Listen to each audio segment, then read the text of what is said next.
Hello everyone, आप सभी UP मुख्य सेविका की आप सभी अभ्यर्थियों को हमारा नमस्कार। और आप सभी बहनों के लिए फिर से नई गोल्डन अपॉर्चुनिटी मिल गई है। आखिरकार जो है आप सभी के लिए एक गोल्डन अपॉर्चुनिटी मिल चुकी है, तो आप सभी के लिए बड़ा मौका भी है। तो हालांकि नोटिफिकेशन आउट हो चुका है आज की डेट में ही, तो आप लोगों के लिए बड़ी गुड न्यूज़ भी है कि आप लोगों का एक तो अभी एग्ज़ाम आपका हुआ है और आपका रिज़ल्ट भी नहीं आया है, और आप लोगों के लिए फिर से एक नया मौका मिल रहा है।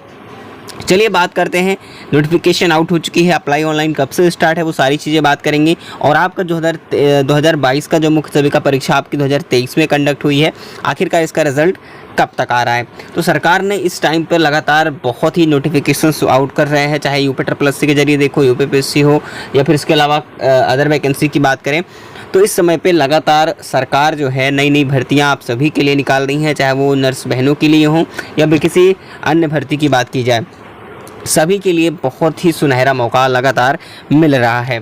तो चलिए हम दिखाते हैं आप सभी को नोटिफिकेशन। बस वीडियो को प्लीज़ लाइक जरूर कर दीजिएगा, और चैनल को सब्सक्राइब नहीं किया है तो प्लीज़ कर लीजिएगा। सभी भी रिक्वेस्ट है मेरी बहनों से, ताकि हमें भी मोटिवेशन मिलता रहता है और आप तक नोटिफिकेशन भी पहुँचती रहेगी हमारी हर एक अपडेट्स की, क्योंकि आप सभी की जॉब अपडेट्स हो या फिर एग्जाम से रिलेटेड अपडेट्स आप तक एंड तक मिलती है। और मैं आपसे प्रॉमिस करता हूँ कि आपके ज्वाइनिंग प्रोसेस तक मैं आपका हमेशा साथ दूंगा। कोई भी प्रॉब्लम है कमेंट कर सकती हैं।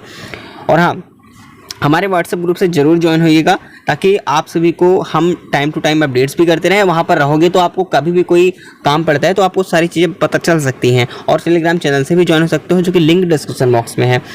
ठीक है, चलिए तो हमने यहाँ पर नोटिफिकेशन ऑन कर लिया है, जैसे काफ़ी लोगों ने देख लिया होगा। तो आप लोगों के लिए एक बहुत अच्छा मौका है। ठीक है, ज़्यादा परेशान होने वाली बात नहीं। अगर आपने कुछ भी कर रखा होगा, इसमें कोई एलिजिबिलिटी क्राइटेरिया का कोई भी इसमें जो वो नहीं है कि भाई हमारे पास ये सब्जेक्ट होना अनिवार्य है। इसमें ऐसा कोई सब्जेक्ट है मान्यता अगर आपके पास नहीं है, कोई सब्जेक्ट नहीं है, लेकिन अगर आपने ग्रेजुएशन में कुछ भी कर रखा है तो आप इसके लिए एलिजिबल हैं। ये सबसे अच्छा पॉइंट है। आप ये सोचो कि सबसे अच्छा है, यानी कि आपका कोई भी एलिजिबिलिटी क्राइटेरिया है तो इसके लिए आप फिल कर सकते हो। एक बहुत बड़ी जॉब है। और मैं बता दूं कि यहाँ पर आप अधिकारी बन सकते हो। पता है आप सभी को कि यूपी के जरिए यहाँ पर वैकेंसी जो है निकल चुकी है, यानी कि यूपीपीएससी जो होता है उत्तर प्रदेश लोक सेवा आयोग के द्वारा, ठीक है, आरओ और एआरओ का, ठीक है, जो कि एक बहुत देखा जाए तो एक जो है आपका बहुत अच्छी रैंक है, अधिकारी रैंक है, समीक्षा अधिकारी, सहायक समीक्षा अधिकारी की ये जो है पोस्टें हैं, जो कि आप इससे कुछ भी कर सकते हो। भाई इसमें कोई सिलेबस का क्राइटेरिया नहीं रखा गया है। मैं आपको बता दूं, देखिए मैं आपको पूरी चीज़ बात करूंगा। देखिए आपको पता है कि आज जो है देखिए पता है कि भाई जो विज्ञापन विस्तृत होगा, यानी कि 9 तारीख से, यानी कि कल की डेट से आप जो है आयोग की वेबसाइट पर जा करके, यहाँ पर लिखा है आयोग की वेबसाइट पर जा करके उपलब्ध रहेगा, जिससे ऑनलाइन आवेदन कर सकते हैं। यानी कि आप यूपीपीएससी की .up.nic ऑफिशियल साइट पर, आयोग की वेबसाइट पर जा करके आप ऑनलाइन एप्लीकेशन फॉर्म भर सकते हैं। और सबसे पहले आपको एक बार वन टाइम रजिस्ट्रेशन करना होगा OTR नंबर प्राप्त करने के बाद, उसके बाद आप फॉर्म अप्लाई करेंगे। और नहीं आपसे आप खुद कर सकते हैं तो फॉर्म अप्लाई जो है आप साइबर कैफे से कर सकते हैं। अभी मैं मुख्य सेविका को बहनों को सभी को बहुत इंपॉर्टेंट बातें बताने वाला हूँ, प्लीज़ इन तक वीडियो को देखिएगा, प्लीज़ लाइक जरूर कर दीजिएगा, क्योंकि हर एक जॉब अपडेट मैं आपको टाइम टू टाइम देता रहता हूँ कि आप कम से कम किसी एग्ज़ाम को मत छोड़ो, प्रयास करते रहिए। अगर बात करें यहाँ पर कि आपकी एज की, तो आपको बता दूँ कि एज जो है आपकी, ठीक है, 21 से लेकर के जो एज दी गई है 40 वर्ष। इसके अलावा आपका जो है जो छूट है वो भी दिया गया है दिव्यांग के लिए 55 वर्ष की यहाँ पर एज मांगी गई है। ठीक है, जो आपकी एज होनी चाहिए 1 जुलाई 2023 को काउंट होनी चाहिए, यानी कि कुल मिला के बात करें 21 से जो है 40 वर्ष से। इसके अलावा आप एज रिलैक्सेशन कैटेगरी वाइज वो मिलता है। बाकी आपने अगर बात करें साहित्यिक अहार्ता की, तो आपने कहीं भी विस्तृत विज्ञापन के बिंदु अगर 9 में दिया गया है। बाकी मैं आपको ऐसे ही डिटेल में बता दे रहा हूँ कि आपने चाहे वो BA का रखा हो, चाहे BSc का रखा हो, यानी कि आपने ग्रेजुएशन किया रखा है, यानी कि आपने किसी भी स्ट्रीम से कर रखा है, एनी स्ट्रीम की बात करें, आपने किसी भी सब्जेक्ट साथ कर रखा हो, कोई फ़र्क नहीं पड़ता, लेकिन आपके पास ग्रेजुएशन होना चाहिए। अगर ग्रेजुएशन आपके पास है तो आप इसको अप्लाई कर सकते हैं। कोई रोकने टोकने वाला इसमें नहीं है आप सभी के लिए। और अच्छी खासी इस बार सीट जो है करीब 400 प्लस सीटें हैं, तो बहुत अच्छी सीट है इस बार। तो कहीं ना कहीं एक अब अधिकारी बन रहे हो, इतने बड़े अधिकारी बन रहे हो, तो भाई बहुत अच्छी बात है। ठीक है, इसमें ना कोई झंझट ना कुछ, सीधा आपको अप्लाई करना है और आपकी मेहनत के साथ अपने पढ़नी है। ठीक है, ये सारी चीज़ें मेहनत करके ही प्राप्त होती हैं। मेहनत तो भाई लगता है बिना मेहनत का कुछ भी नहीं है, हमें मेहनत करना ही होगा। बाकी इसकी मैं सिलेबस वगैरह सारी चीज़ें बात डिस्कस करूँगा, ठीक है, धीरे धीरे। लेकिन आप लोग पहले फॉर्म अप्लाई कर दीजिए, क्योंकि इसमें यूपी पेट का कोई रोल नहीं है, इसमें पेट कुछ भी नहीं मांगता है। ठीक है, केवल आपको डायरेक्टली OTR करने के बाद आपको डायरेक्टली फॉर्म भरना होगा। आप साइबर कैफे में कहीं से जब भरवा सकते हो तो वहाँ से जाकर के जरूर भरवाएंगी। ठीक है, आप बहनों से भी रिक्वेस्ट करूँगा कि आप ग्रेजुएट हैं तो जरूर भरवाएंगे। इसमें कोई सिलेबस ये नहीं मांगता कि भाई ये सब्जेक्ट कंपल्सरी होना अनिवार्य है, ऐसा नहीं है इसमें। ठीक है, बाकी सिलेबस में जल्दी डिस्कस कर दूंगा, बस आप लोग फॉर्म अप्लाई करिए, उसके बाद हम आपको बताएंगे आगे आपको क्या करना चाहिए। ठीक है, चलिए नेक्स्ट प्रोसेस की बात करें आपके रिजल्ट की को मुख्य सेविका। देखिए, हर एक बात आगे बताना चाहूँगा, उससे पहले आप सभी कहूँगा कि आप जो है हमारे इस चैनल को सब्सक्राइब करना ही करना।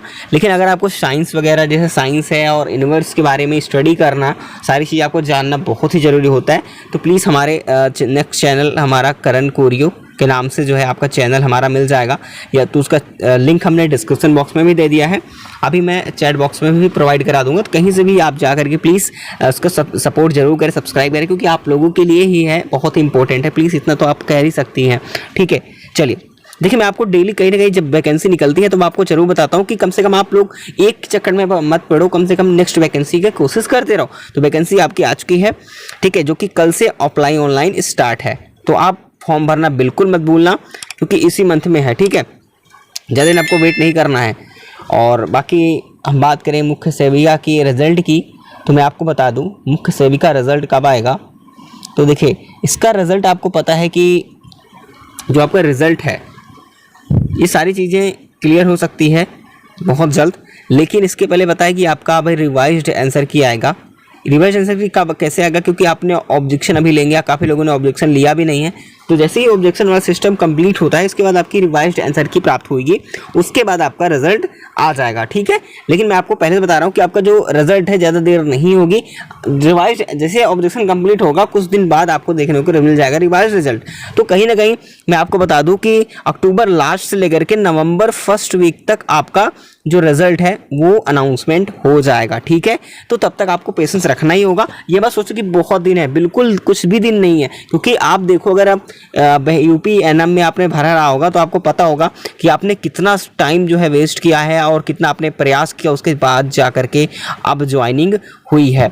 ठीक है, तो एक हिसाब से देखा जा रहा है तो आपकी जो मुख्य सेविका परीक्षा हुई, भले थोड़ा सा मुख्य परीक्षा में डिले हुआ, लेकिन आपका रिजल्ट, ज्वाइनिंग, सारी चीज़ें दिसंबर तक कंप्लीट हो जाएंगी। ठीक है, तो लेकिन आपको तब तक बैठने की कोई आवश्यकता नहीं है। आप लोग एग्ज़ाम की तैयारी करिए। जैसे मैंने बताया, अगर आपको एक अधिकारी ही बनना है तो अपने जी जान को लगा दीजिए, अपनी फिर से मेहनत को करिए। क्योंकि आप लोगों को बता दूं, सबसे अच्छा पॉइंट है, ये प्लस पॉइंट है आप सभी को एक ऑफिसर्स बनने का। ठीक है, कोई इसमें जो है अलग से कोई स्ट्रीम नहीं मांगता है कि आप किसी भी स्ट्रीम से अनिवार्य होना ज़रूरी है या फिर कुछ भी है। आपने अगर एनी स्ट्रीम की अगर बात करूँ, कभी भी आपने कुछ भी कर रखा है, ग्रेजुएट अगर हैं, कुछ भी कर रखा हो, all in one any stream, तो आप जो है इसके लिए एलिजिबल हो, आप फॉर्म भर सकते हैं। ठीक है, और 21 से 40 वर्ष, बाकी एज रिलैक्सेशन कैटेगरी वाइज अलग है। ठीक है, इतनी बातें क्लियर। तो मैं आपको आगे अपडेट ऐसे मिलती रहे, तो प्लीज़ फिर से कह रहा हूँ कि चैनल को सब्सक्राइब करना मत भूलिएगा और वीडियो को लाइक कर दीजिए, ताकि हमें भी मोटिवेशन मिलता रहेगा। वीडियो अच्छी लगे तो प्लीज़ एक बार लाइक करना, कमेंट जरूर करिएगा कि आप फॉर्म अप्लाई करेंगे या नहीं करेंगे, क्योंकि साथियों आप लोगों को बहुत अच्छा मौका मिल रहा है, बार बार मौका नहीं मिलता है। बहुत समय बाद आपको फिर से वैकेंसी देखने को मिली है।